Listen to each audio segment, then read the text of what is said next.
Okay, we're going to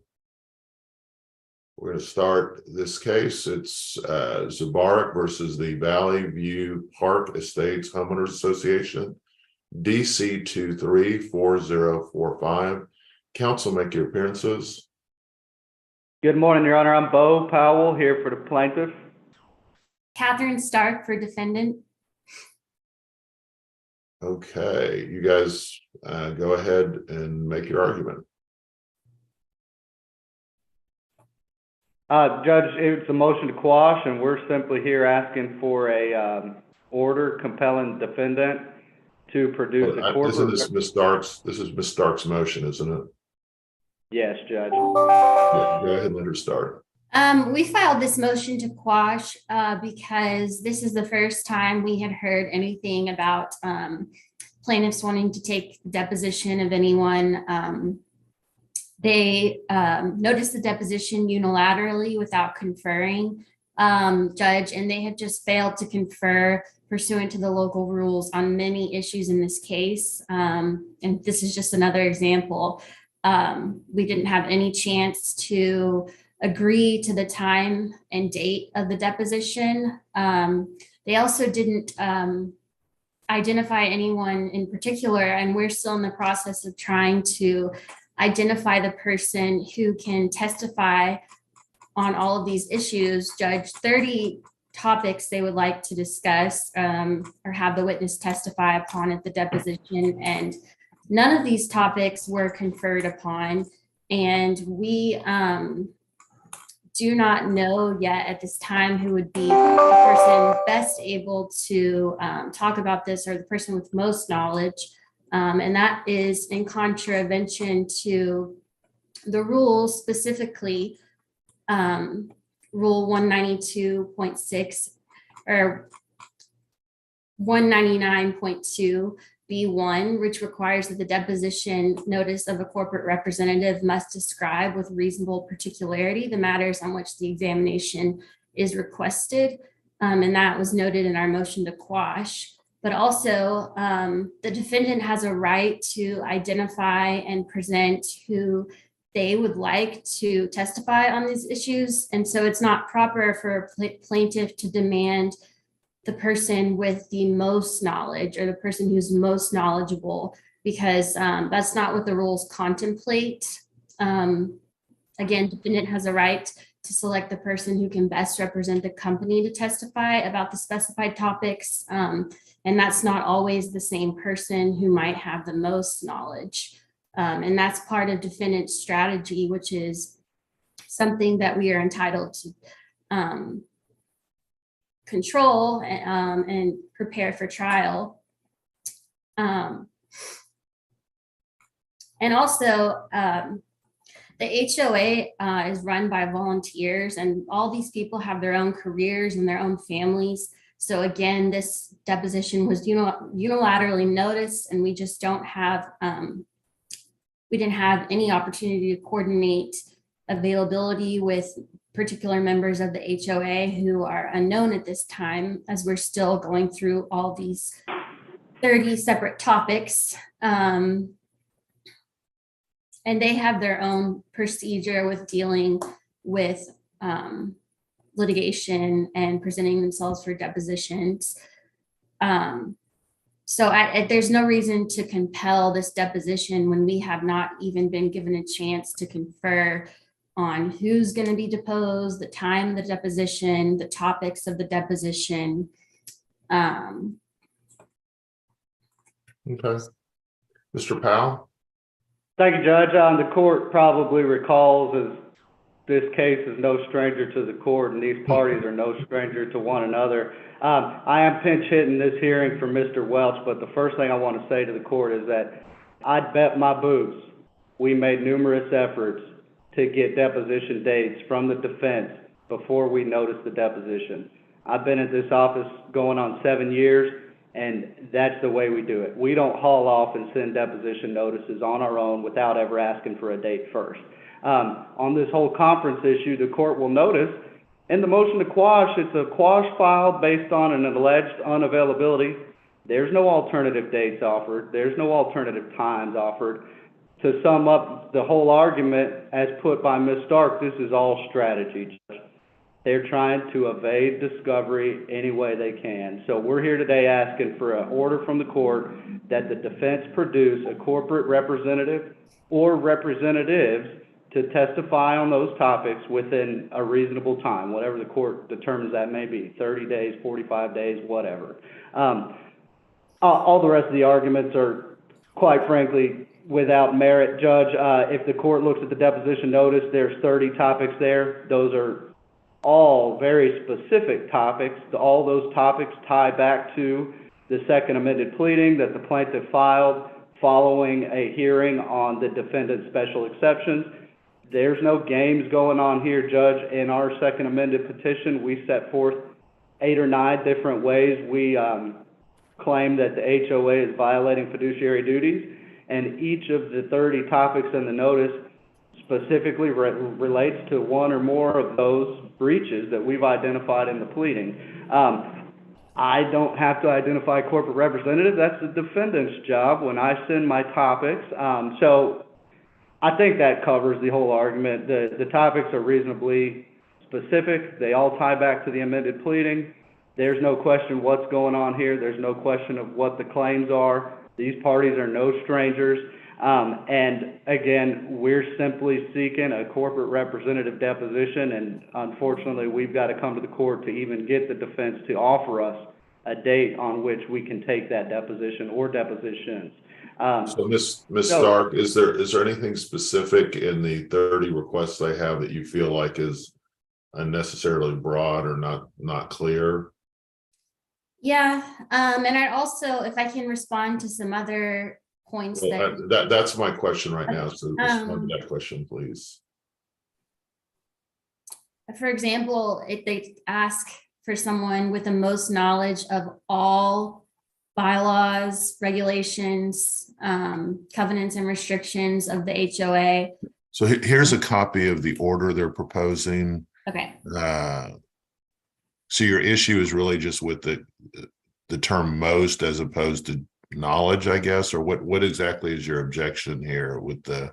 Right. Well, the problem is they're seeking someone with the most knowledge of each of these issues, and that may not be the person that the defendants choose to present as a witness. So you prefer it to say just knowledge as opposed to most knowledge? I've never heard this argument before, so I'm kind of not sure where you're going with it. Yes, just because the person speak on behalf of defendant, and whoever the defendants decide is the best to represent the corporation and goes along with the strategy that we decide, it might not be the person with the most knowledge. And also, the requests are just really broad. The person with the most knowledge of attorney's fees expended in litigation.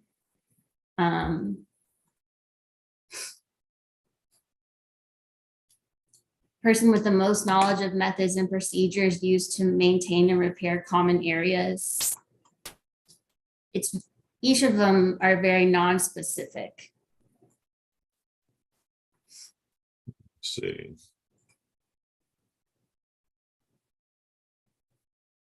All right, let's go to O'Connor's.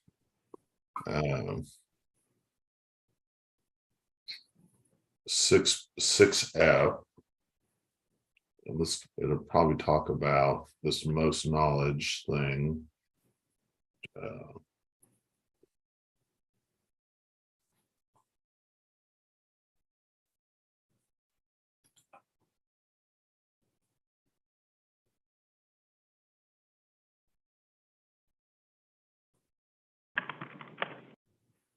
So where in the rules do you, and I'm not questioning, but where in the rules does it say that it has to be knowledge as opposed to most knowledge?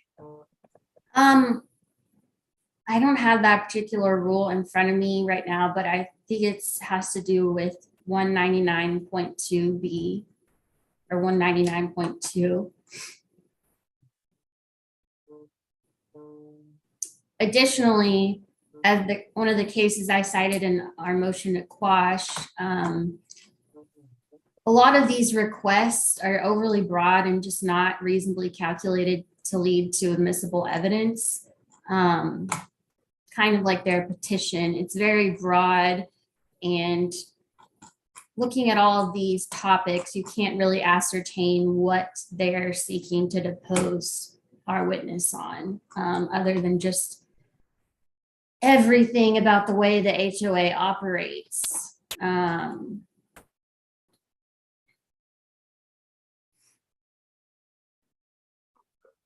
that's Rule 192.3. These topics are overbroad. Judge, I challenge her to pull a topic out of this notice that does not relate to one of those 9 issues in the amended pleading. They can't do it. That's why it's not in the motion. I mean, I just specifically referred to numerous topics in here that are just overbroad, and you can't look at this and know what they're trying to depose our witness on. It's just everything about the way the HOA operates. Like, for example, services, maintenance, capital improvements in the last 5 years. Well, what kind of services, what kind of maintenance, what kind of capital improvements, what kind of contracts? Judge, these are exactly, this is, and I know the court knows this is why you object to the topics, but you still put a witness up for the deposition. You don't force the parties to sit around waiting on dates. You don't give dates so a party notices. Then you improperly quash. You don't provide alternate dates. You force everybody to wait a month and have a hearing. You waste the court's time only to eventually put up a witness, when all you got to do is put up a witness, object to the topic, and if it can't be resolved during the deposition, maybe then you get the court involved. But all this idea of, well, that's not the person with the most knowledge, we're only giving you somebody with knowledge. All we're looking for is the very first deposition to be taken in this case to perform basic initial discovery, Judge. Judge, if I could please respond. Counsel said that they asked for deposition dates. They have not presented any copies of emails showing that they did that. I don't see anywhere that they have ever requested any depositions. And Judge, we did in fact respond to their notice of deposition and agreed to present a witness at a mutually agreed upon time and date, and said that we would offer our corporate witness when we identified the So let's just get this done, because I don't want you, I've already dealt with y'all in previous litigation. There's going to be a lot of hearings. So what dates do you have available to give this deposition? I don't have specific dates right now because we still don't know who we are presenting to address these 30 separate topics that are very broad. So that's causing a bit of delay, but I assume it'll be, sometime before the end of the year, ideally. All right. So I have to kind of agree with the plaintiffs. We're going to require the deposition to take place. Mr. Powell, that you're covering for somebody. Ms. Stark, is this your case or are you covering for somebody? Yeah, I am co-counsel on this case with another attorney at my firm. Okay, so Mr. Powell, do you even have Mr. Welch's calendar to be able to schedule a deposition?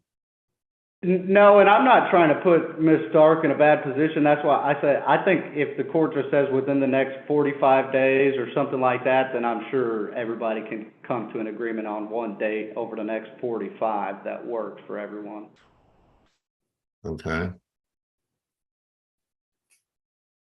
We just have a problem with the 30 separate requests that are overbroad. It's difficult for us to identify who would be a good witness to testify as to these topics because they're so broad. And as I said, you can't look at the requests and anticipate really what they're trying to get at. It's just kind of all encompassing about the HOA's operations, procedures, regulations, bylaws.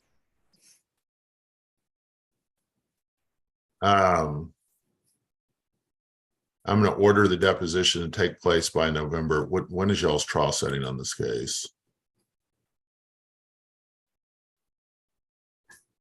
got a notice of trial.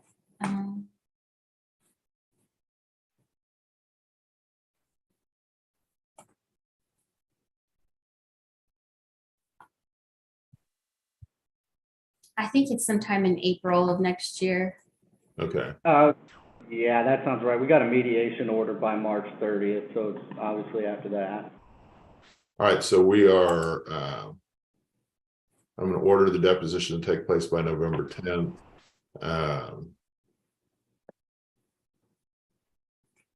And